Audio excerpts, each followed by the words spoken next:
Hello!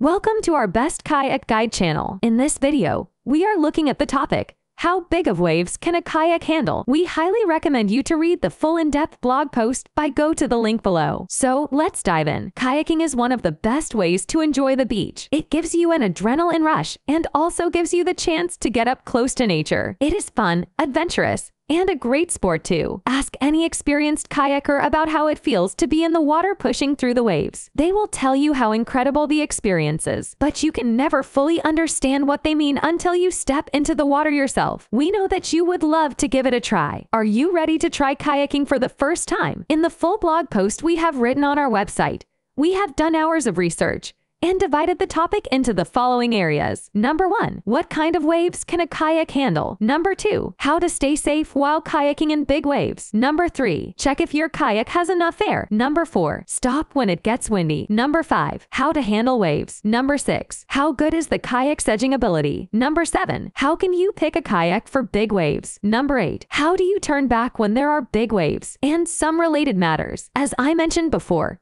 we go into much more detail in our blog post about the above topic. Inside that article, we dive into each of the areas above, covering many more questions around them. Just click the link below, and you can read all about the research we have done on this topic. See you inside the blog post, and let us know if you have any more questions in the comments below. Have a great day, and thank you for checking out bestkayakguide.com.